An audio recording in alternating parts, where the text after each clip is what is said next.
Shuti bavandimwe nk'uko nanone mubibona kuri kamera zacu kuri Gideon Gisubizo TV, nanone twongeye kubasuhuza mwese aho muherereye, abari mu gihugu cyacu Rwanda, abari hanze y'igihugu cyacu, abari mu bihugu bitandukanye hirya no hino bumva ururimi rw'ikinyarwanda.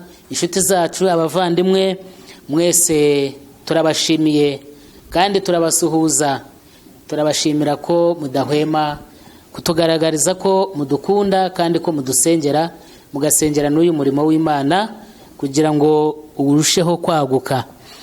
Rero nk'uko mubibona kandi nk'uko mugenda mubidusaba, icyo mudusaba nicyo tubaha. Nanone dufite umutumirwa hano muri studio zacu za Gideon Gisubizo TV, Yoweri Gatsinzi, muramumenyereye, muramuzi mu butumwa bwiza no mu buhamya bwe yagiye abaha cyangwa se ababwira.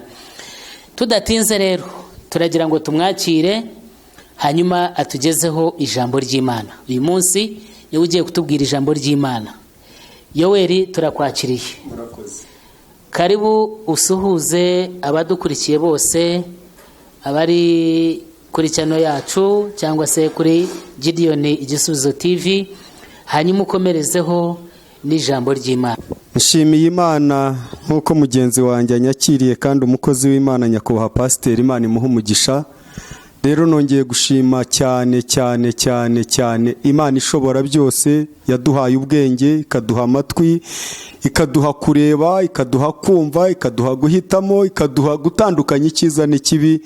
Nshimye Imana rero ko ngeze hano. Ndenda gushimira bagenzi bacu, abadukunda, inshuti zacu, abatwishimira, abakenera kutureba, abakenera kutwumva, abadusengera, abaduha ibyifuzo ngo tubasengere. Imana y'amahoro ibabera amahoro, Imana y'umugisha ibaha umugisha, Imana ireba abayo ibarebe. Rero muri uyu mwanya, nta mwanya munini dufite, nagira ngo mbasengere, nanjye nisengera, dusenga Imana kugira ngo idufashe mu bintu byose. Imana y'amahoro kandi Imana y'amasezerano, mu izina ry'Umwami Yesu turagushimye. Uravuga bikaba, wategeka bigakomera, urakinga ntihagire ukingura, wakingura ntihagire ukinga, ushobora byose ukamenya byose.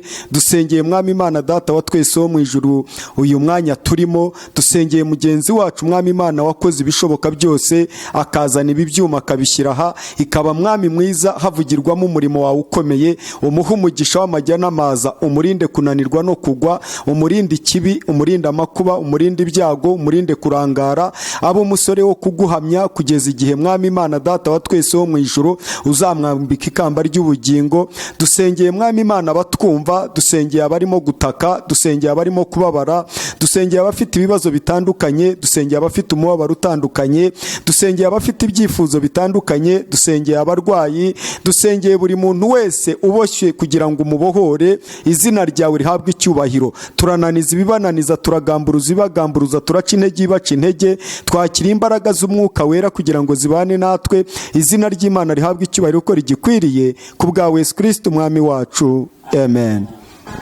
Murakoze. Nk'uko twababwiraga, tugiye gusoma ijambo ry'Imana riri mu butumwa bwiza nk'uko bwanditswe na Mariko Wera, igice cya 10 umurongo wa 30, umurongo wa 46. Harimo amagambo meza, reka twakire umushumba dusomere. Imana iguha umugisha. Reka dusome iri jambo dusanga mu butumwa bwiza bwanditswe na Mariko Wera, igice ni icya 10, turahera ku murongo wa 46. Yesu akiza impumyi yitwa Bartimayo, ni umutwe w'amagambo. Nuko begera Yeriko, akivana Yeriko n'abigishwa be n'abantu benshi, asanga umwana wa Timayo witwaga Bartimayo, umusezi w'impumyi, yicaye iruhande rw'inzira. Yumvise ko Yesu w'i Nazareti ari we uje, ahera ko arataka cyane ati, Yesu mwene Dawidi, mbabarira. Abantu benshi baramucyaha ngo ahore, ariko arushaho gutaka ati, mwene Dawidi, mbabarira. Yesu arahagarara, arababwira ati, nimumuhamagare. Baramuhamagara, bahamagara impumyi, barayibwira bati, humura, haguruka, araguhamagara. Nayo ita umwenda wayo, irabaduka, yegera Yesu. Yesu arayibaza ati, urashaka ko nkugirira nte? Iyo mpumyi iramusubiza iti, mwigisha, ndashaka guhumuka. Yesu arayibwira ati, igendere, kwizera kwawe kuragukijije. Uwo mwanya arahumuka, amukurikira mu nzira. Haleluya. Abatwumva, Imana yo mu ijuru ibagirire neza.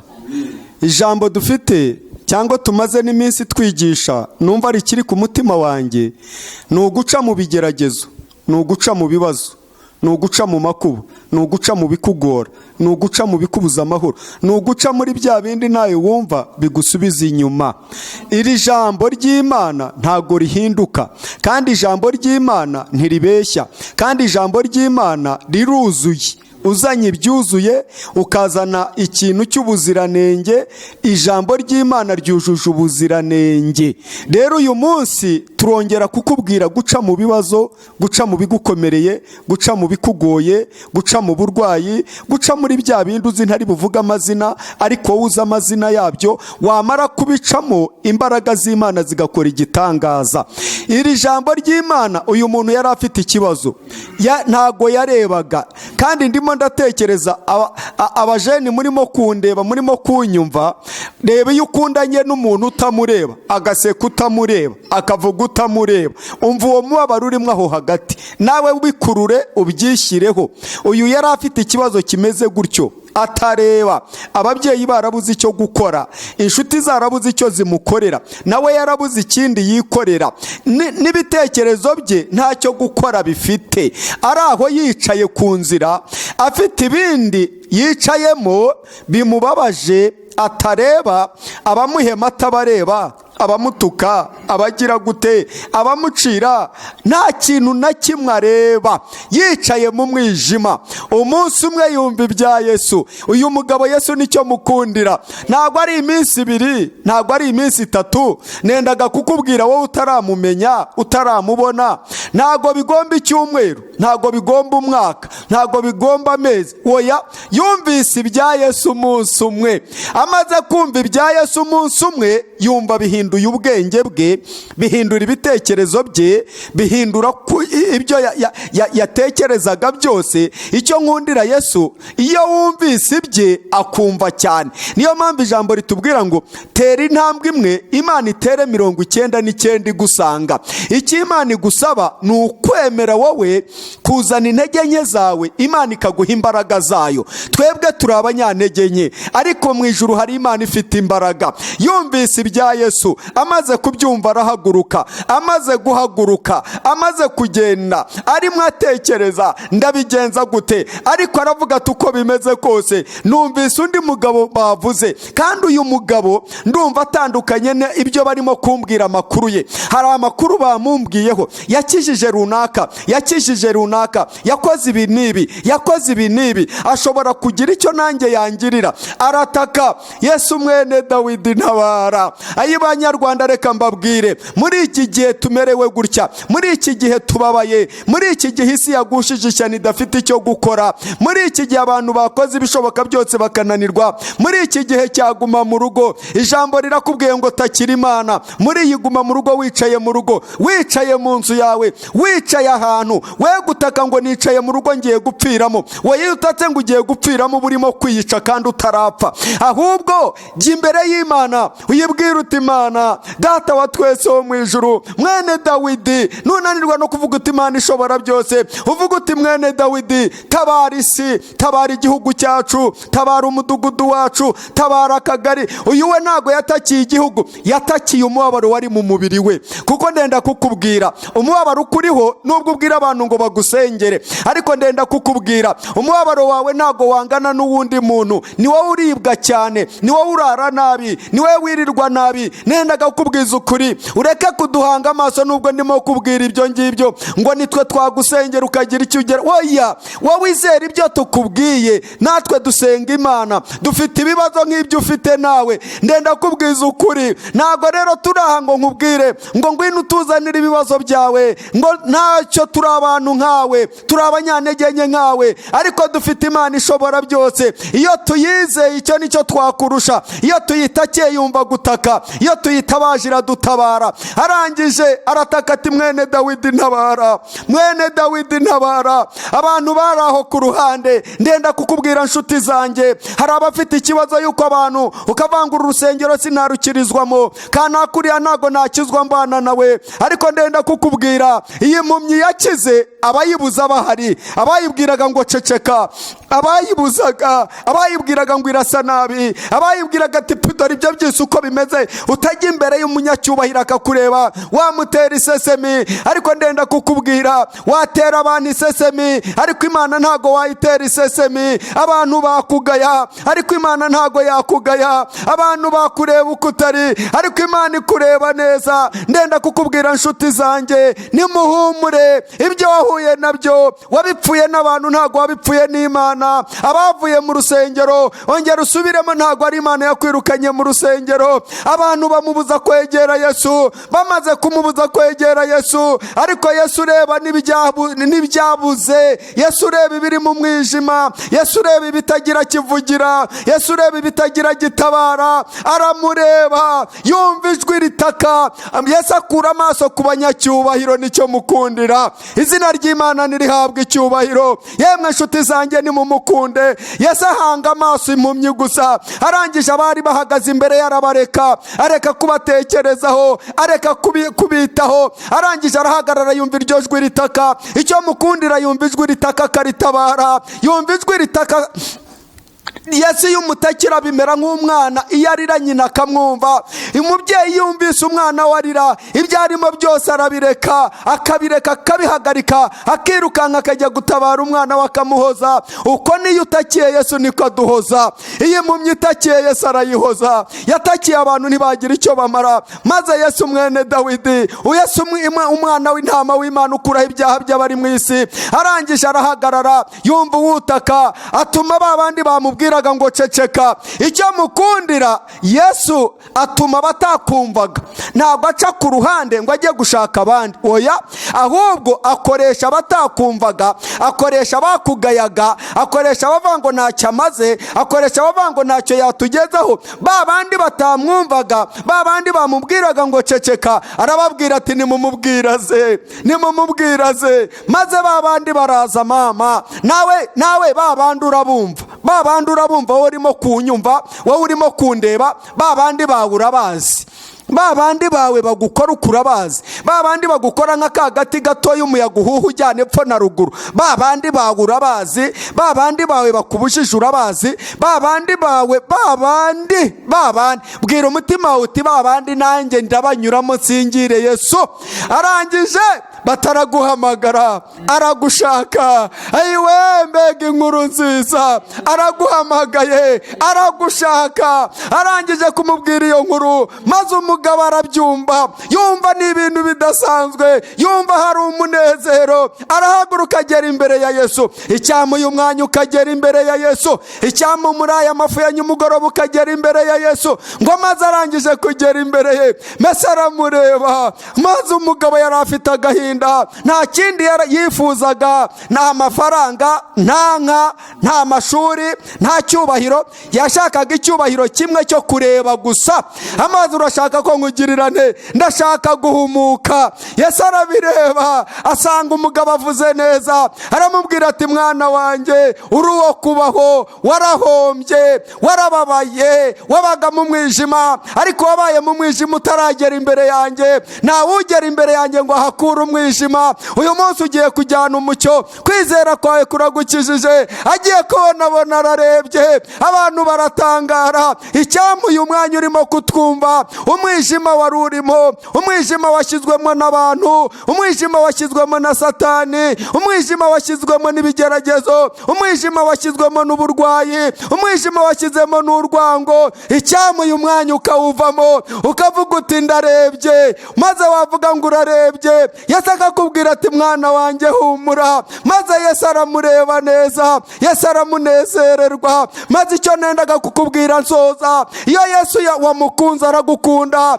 iyo Yesu wamwumvise arakumva, iyo Yesu wamuciriye bugufi arakubaha, maze Yesu aramwubaha. Atangira umuntu wari inyuma y'abandi, babona rimwe aragendana n'umunyacyubahiro. Uyu mwanya ni umwizero uragendana nawe, uyu mwanya ni umwizero uko wasaga ntiwongera gusako, uyu mwanya ni umwizero aragukura ku cyavu wicaranye n'ibikomangoma. Nanjye yarabinkoreye, naramwizeye, nshobewe, ibyanjye bidasobanuka, ndiyongiye inyuma, ndi inyuma y'inka za mugabo, nta kintu na kimwe, ndi umwana ushobewe, mekenya amenyo, mfite agahinda, mvuga ngo sinize. Ariko Yesu araza ahamagara abize, araza ahamagara abatize, araza asanga agatsinzi ka mugabo aramuhamagara, ankura aho ngaho mu kirorero hasi mu kabande. Nanjye uyu munsi ndagabura ijambo ry'Imana, ukuboko kw'Imana kuri kumwe nanjye, ntacyo ndimo kumushinza. N'Imana igira amahoro, n'Imana igira neza, n'Imana ibabarira, n'Imana itanegurizwa izuru, n'Imana itareba igihagararo, n'Imana itareba uburanga, n'Imana itareba abize, ica mu ishyano igakora igitangaza.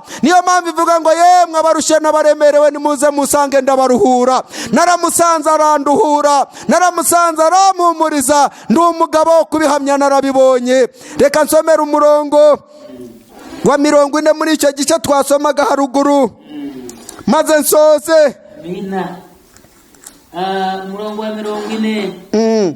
Ariko kwicara iburyo bwanjye, kwicara iburyo bwa Yesu cyangwa ibumoso, cyangwa kwicara ibumoso bwa Yesu, sijya ubigaba, ntabwo ari Yesu ubigaba, ahubwo bibikiwe, abo byateguriwe, bibikiwe ab'Imana yabiteguriye. Nendaga kukubwira, hari abantu bajya bigereranya bakavuga ngo twebwe dufite amavuta, dufite imbaraga, ngo ibi twabigaba. Ariko Yesu yavuze iri jambo, hari ibyo ashoboye, ariko hari iby'Imana yonyine biri mu kuboko kwayo. Yesu azi ko atakoraho, ariko twebwe abantu hari ibyo tuvuga ngo twakoraho. Oya, umwe yaravuze Pawulo ngo ashobozwa byose na Kristo imbaraga mu rugendo. Reka nkubwire wa muvugabutumwa we w'igihangange, igitumye uba igihangange ni Yesu. Agukuyeho imbabazi wahinduka umuswa nk'abandi, ariko igituma abantu bakwemera, bakakubaha, bakagucira bugufi, bakakumva, ugakora ibitangaza, ni Yesu ukora gukoresha ibitangaza.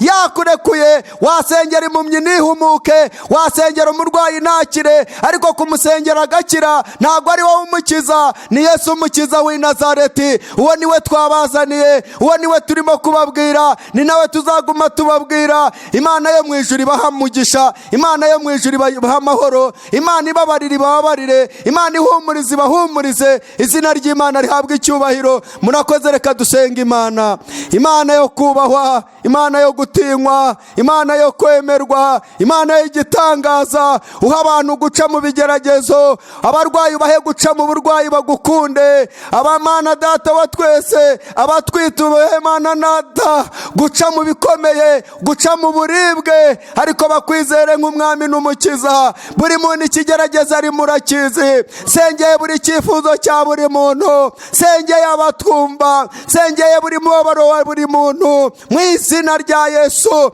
Data wa twese wo mu ijoro, turasenze ngo buri muntu umukorere ibyo wakoreye iyi mpumyi, umuhumure, umukure mu mubabaro. Izina ryawe rihabwa icyubahiro. Dusengeye itorero ryeze, dusengeye abashumba, dusengeye intama, dusengeye igihugu, dusengeye iki cyorezo. Korona ntabwo iri hejuru yawe, iri munsi y'ibirenge byawe. Dusengeye guma mu rugo, dusengeye abantu kugira ngo ubakuremo guhahamuka, ubakuremo ubwoba, ubahe kukwizera nk'umwami n'umukiza, ubakuremo gutinya bati turapfuye, turashize, inzara iratumaze.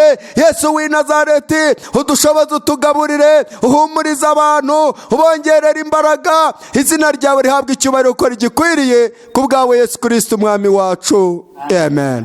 Imana ibagirire neza. Imana iguhe umugisha Yoweri kandi ikugirire neza. Mwese twongeye kubashimira. Imana y'amahoro ibahe umugisha. Reka dukomeze dusengerane kandi yiguma mu rugo tuzayikema amahoro. Imana ituyobore kandi umwuka wayo adufashe cyane. Reka rero dusoreza aha, naho ubutaha turacyari kumwe, tuzakomeza tubatumirire n'abandi batumirwa. Ari Peter tuzamuhamagara tuze twicarane nawe ahangaha, n'ubundi ntabwo turi kure yanyu, kandi Imana y'amahoro izakomeza idushoboze muri byose. Reka tubasezere dushimira cyane cyane mwene data Aimable uri ku buhanga bw'ibyuma udufasha kugira ngo amashusho abagereho neza. Imana y'amahoro imuhe umugisha. Murakoze rero, naho utaha, bye bye.